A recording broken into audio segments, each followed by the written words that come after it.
Hi folks, the Filipina P here, and tonight I'm gonna do one of those casual videos without all the green screening and script writing and just sit outside and enjoy my evening coffee.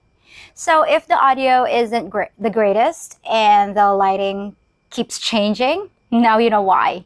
So it's one of those pleasant nights and it's not too hot and there's breeze blowing. So I decided to free myself from the studio this time and have a chat with you guys out here instead. Today I'm going to be talking about crazy things that really surprise you guys about my country. Things you probably wouldn't expect when you first get here. Now, people that lived here or visited my country know all these things already because they probably have a million more to add because there are an infinite number of them. So I really appreciate if you veteran expats would share your experiences too in the comment section below. So, where to begin? Well, I guess one of the first things you're gonna notice is the trash. There's trash everywhere here in the Philippines, in the streets, in between houses, anywhere.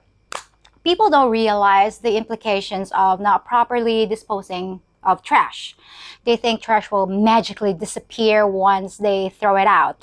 And even though it's being taught in school, in my opinion, they just don't care at all. So in the provinces, most of the people burn their trash or dispose of it in the river. In the cities, even smaller cities like Dumaguete, there are garbage collectors that come by every week to collect them. And it's not like we don't have trash cans here. They're available. We sell them in the supermarkets, department stores. But Filipinos are frugal. We reuse the plastic bags from our shopping as our bins. So once it's full, we burn it or throw it in the river. So when you're walking on the streets, trash cans aren't available. If you're eating something like candy, most of the people here, they just throw their candy wrappers on the ground. And most of the time, Filipino households don't have trash cans inside their house. You're lucky if you can find one, but again, they're not very common here. Most of the time, in our homes, they're not available. We don't use them that much. And another thing that you'll see here is tangled power lines. I know, guys, in the West, you can see 3 to 4 cables, connected to each other. But here in the Philippines, it's like 100 of them. It's a bunch of them, all tangled up with each other. It's a huge mess. And if there's vegetation near the electric post, it causes power outages if there's heavy rain or the wind is blowing hard. And pretty much we do have a lot of power outages here. And once something is broken in the Philippines, they don't fix it for good. They fix it the way it is good enough. I don't know why, but I think it'll be more efficient if they just fix the bloody lines. But oh well. And I just have to warn those people that are pet lovers or animal lovers, because here in the Philippines, we have a lot of stray animals. Because people here don't spay or neuter their pets. They're just letting it breed and run around in the neighborhood, and it's a sad thing. Especially for me, I personally love animals. Oh my god, I think if I'm not doing YouTube, I think I'm gonna be volunteering in a shelter or something like that because I love animals. Although we have a law against animal cruelty, and the government offers free spaying and neutering and rabies vaccination for your pets, most of the people here don't do it. They don't bring their pets to the public vet. It's just the sad reality here. So there are packs of dogs in the street, but they're very friendly. They're not gonna attack you. They're just gonna sniff you.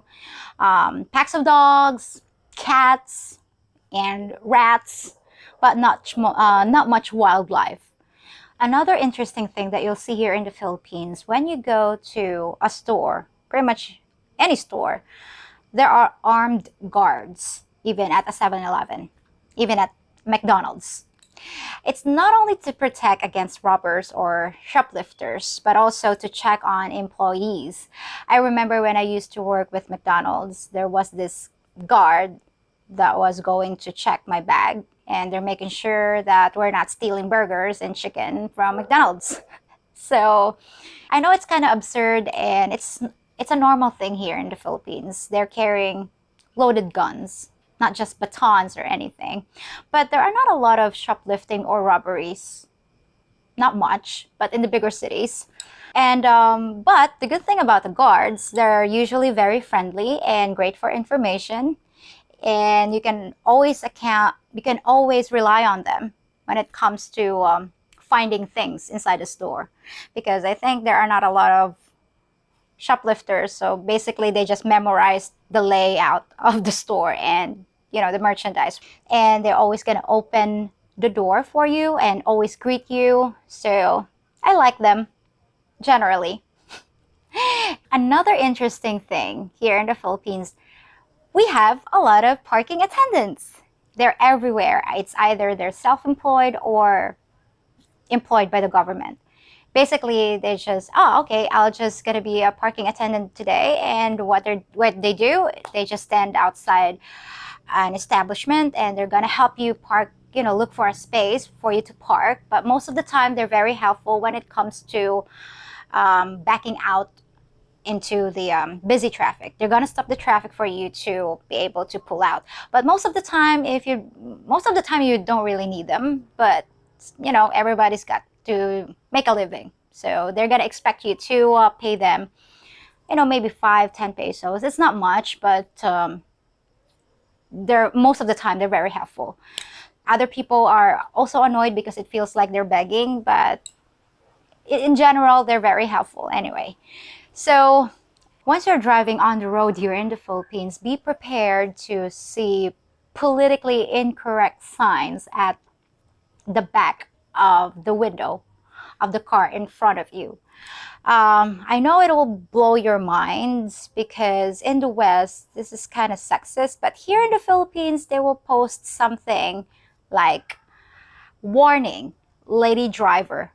It's like, you know, announcing that lady drivers are worse than men, but it's not like that here in the Philippines. It's actually the ladies making sure that just telling the other drivers to be patient, that they're just learning how to drive, and they're the ones actually putting the sign. It's just being polite, really. But when I started driving, I didn't do that.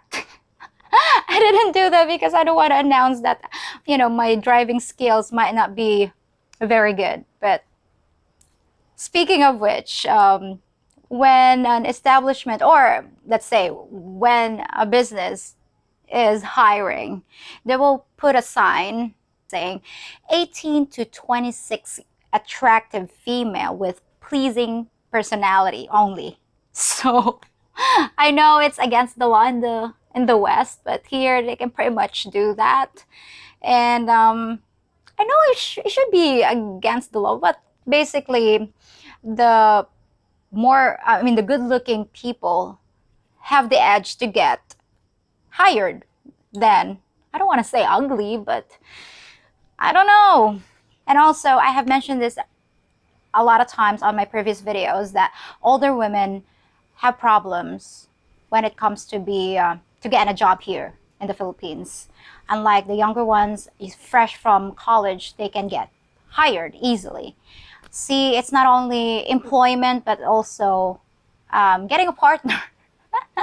So that's why it's only 18 to 26. So when you're really at the late 20s, your chances are very limited. So one of the reasons why they try to stay in a job once they get hired, because jobs here are not available all the time. So also, what else? We have mentioned about the lady drivers. So let's talk about no traffic lights. Here in Dumaguete, you don't have traffic lights here in the whole city. I know, guys, you might be thinking, how do they negotiate in the intersections. But somehow drivers here have a way to communicate in their heads, to negotiate who's going to go first. But that doesn't work all the time. That's why you have to be very careful. Although in Cebu and Manila, like in Davao, bigger cities, we do have traffic lights. And also, aside from that, we also have traffic enforcers in the middle of the road directing the traffic. But so do you know, if you're going out in the boonies, we don't have traffic lights. And there's also no warning signs for the road construction or closed lanes or the orange cones. You just have to be very, very alert once you're driving here in the Philippines. And you can check my video on adventures in driving here in the Philippines. So good luck with that.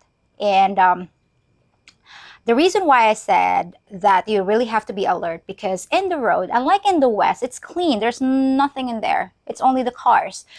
There are people walking in the road, animals laying in the road, and cars driving the wrong way in the road. And there are also Tombi in the road.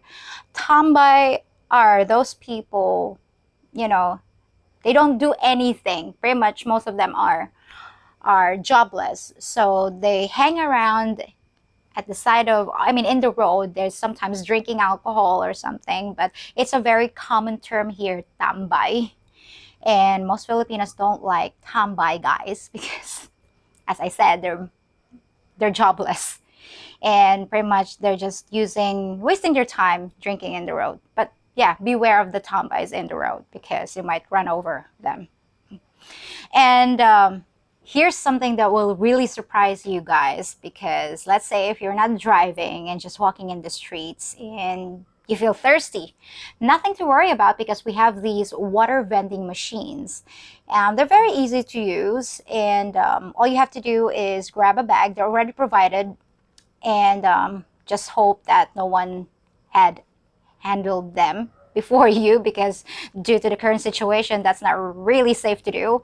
But if you have your own water bottle, that would be helpful. But anyway, most of us will just grab a bag, use 1 peso coin, put it inside the coin slot, and fill the bag with water and drink straight from the bag. Easy peasy. Now, after drinking that water and you're feeling full and you want to pee, while it's not legal to pee in public pretty much in major cities here in the Philippines, but it's not enforced. So basically, yeah, you can still pee anywhere. You can pee anywhere. Unlike in the West, if you so much as touch your zipper, you're gonna be listed as a sex offender. But not here. I know there's this funny story. I was in a bus and I was like traveling, going to the next town, and I really want to pee. But we females don't have the equipment to just pee anywhere, but I still have to stop the bus and I just have to go far away from the road and, do number one, because it was really full, and that wasn't a very good feeling. But yeah, here you can just stop the driver, or even if you're in the taxi, your taxi driver might just stop randomly and you would think like, what the hell, what's going on? And you'll see him beside the road or next to the wall or in a tree. They're doing their thing. So don't be surprised. As long as you don't do too much snake handling in front of people, or you don't have to wave it around in front of them, then you'll be fine. You can pretty much pee discreetly. But I advise for you guys not to do that, because you're gonna be like a sore thumb that will stand out. So please don't do that. Although it's okay for the locals. So you quench your thirst and you already peed. Now it's time for shopping. But one thing you have to be aware of, guys, because there are businesses here in the Philippines that can close whenever they want or close earlier than expected. Let's say there's the store, open until 8 p.m. But if you get there at 6, sometimes they will start turning off the lights and turning people away because they start closing. Considering that this is a developing country, you would think people would want to work longer hours. Now, if you're also in a hurry and you're buying something like, for example, a light bulb, they're going to have it checked, testing everything. They have to unbox it, they have to check if the light bulb is working, or if you're buying a TV or anything, pretty much anything electronics, they're going to test it. I know some people would like it because making sure that the product is actually working, but the main reason for that is there is not really a return policy. So that's why they're doing it. So everything has been checked, the TV's working, the light bulbs are working. Now you're ready to pay. But suddenly everyone stopped for the Catholic prayer freeze. It's like you're entering into a twilight zone and everything is like frozen. Well, that's the thing here. We're a Catholic country. Sometimes they stop at 3 o'clock prayer, or sometimes at 6 p.m. or 12 noon. Just your lucky day. So be aware that it happens. It's very normal here in the Philippines. Again, another thing. If you need something delivered, like a big mattress or a bed or a big fridge, you have to hand draw a map, because oftentimes we don't have street names, no proper addresses. So before paying for that merchandise, the delivery guy would ask you to draw a map. They're going to give you a piece of paper and a pen. You have to draw like turn left if you reach the basketball court, and straight to the acacia tree, and behind the church you have to turn left, and stuff like that. Well, that's how they locate your place, and basically that's how we do it. So welcome to the Philippines. And also, most smaller stores don't take credit cards, so it's best to carry cash with you all the time. And speaking of which, let's talk about banking. Most Filipinos don't have credit cards or bank accounts for a couple of reasons. For example, most of us don't have IDs. Those are one of the requirements to open up a bank account. And some people just don't trust the banking institution. And this is gonna blow your mind. You won't believe this, because if you try to withdraw your own money, especially if it's a large amount of money over the counter in the bank, the teller would ask you, why are you withdrawing your own money? And you have to give a reason that satisfies the bank just to get your own money.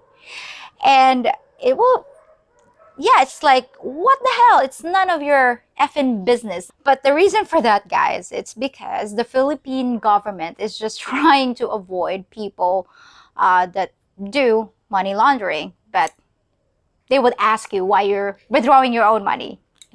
So those are just some of the wacky things that you're gonna notice as soon as you get here in the Philippines. Things that make this place very unique and sometimes charming, sometimes not. Like I said before, there are millions more, so let's see what else you can come up with in the comment section below. And I hope you enjoy our segment for today, and I'll see you guys in a few days with something new and unexpected. Till next time, folks! Yes, I'd like to make a withdrawal, please. What's the purpose of this withdrawal? It's for a business expense. What kind of business? None your business. I'm sorry, ma'am, but we need to know where this money is going before we can give it to you. Give it to me? But it's my money. Not until we give it to you. You're just holding my money for me. That's right, and it's currently classified as a bank asset. So I have to beg you for my own money? Just tell us what we want to know. Okay, it's for home repair. My roof's leaking. Name of the repair company? ABC Roofing. I'm sorry, ma'am, but there's no ABC Roofing here. This is your last chance. Why are you requesting this withdrawal? Okay, alright. I'm having breast augmentation surgery. I suppose you want my doctor's name? No, ma'am. That won't be necessary. Withdrawal approved. It's obvious you're telling the truth. How dare you! If you think about it, I'm kind of like your pilot, helping you keep your nose up and out of trouble here in the Philippines. The main thrust of my videos is to keep you entertained and informed about the culture here, so you'll have a soft landing when you arrive. Now please exit my cockpit and return to your seats. Hit the thumbs up button on this video, subscribe to my channel, and enjoy some of my other videos while you relax. Once we reach an altitude of 1 mile, all you club members will have full use of the lavatories.